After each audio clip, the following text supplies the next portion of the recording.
Gospels at all, and you read John, especially John 11, you know that Lazarus has died.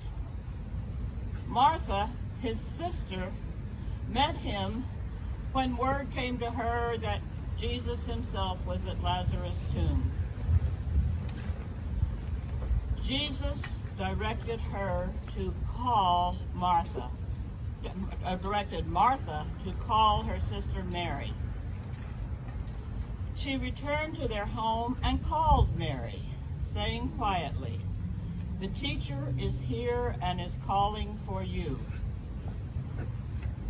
At the direction of Jesus in John 11, we read that Martha called her sister Mary. Let me tell you why this has anything to do with St. Martha's Episcopal Church in Papillion. In January 1991, the Right Reverend James E. Croce, Bishop of the Diocese of Nebraska, appointed a board of 10 people representing 5 parishes in the greater Omaha area to form a new Episcopal church in Papillion.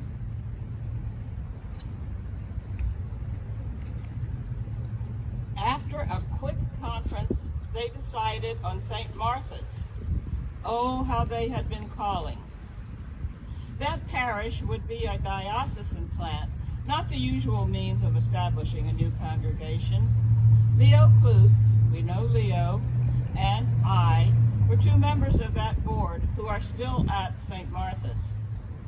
The plan was to use telemarketing, contacting people in the greater Papillion area by phone, inviting them to be a part of this new Episcopal parish. In rented space, next to a pizza parlor, 10 phones were installed by Leo. And if you look at the banner that has been brought up and out, you will see a reminder of our association, our being a part of that pizza parlor for some time.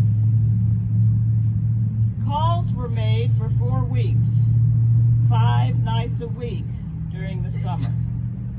The 5 parishes representing the 10 board members each took the responsibility of providing callers 1 night a week.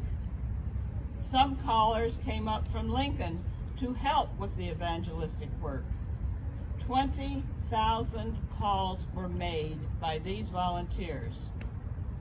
There were 1,600 positive responses from people who had no church home.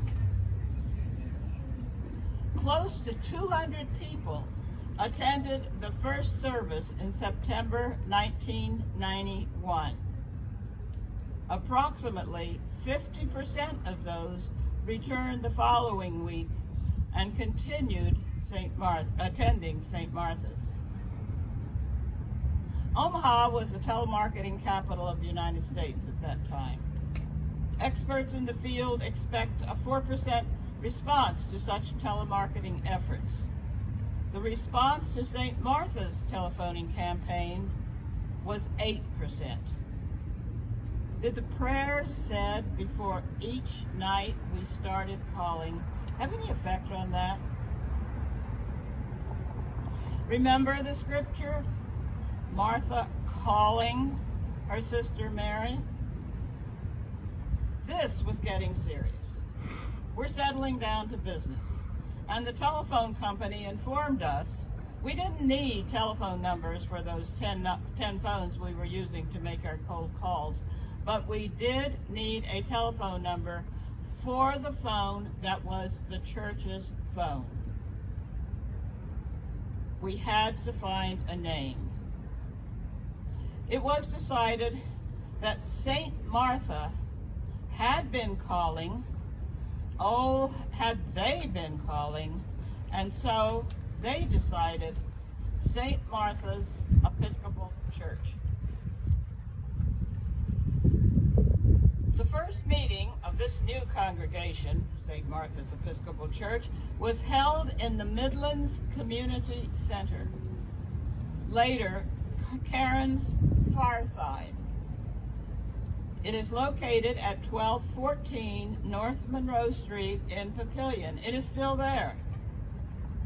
The newly formed vestry of St. Martha's rented office space in that building with the use of the hall all day on Sundays.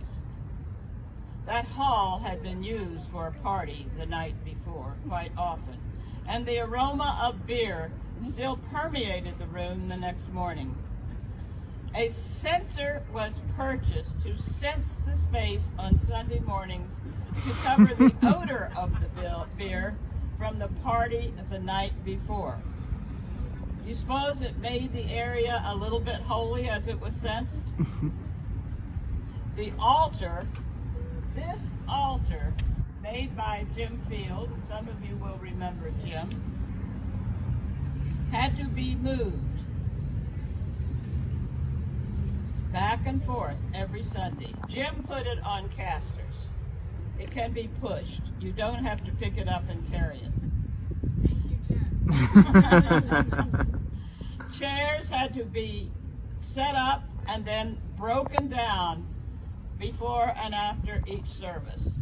The ushers were busy getting ready for that service every Sunday and afterwards.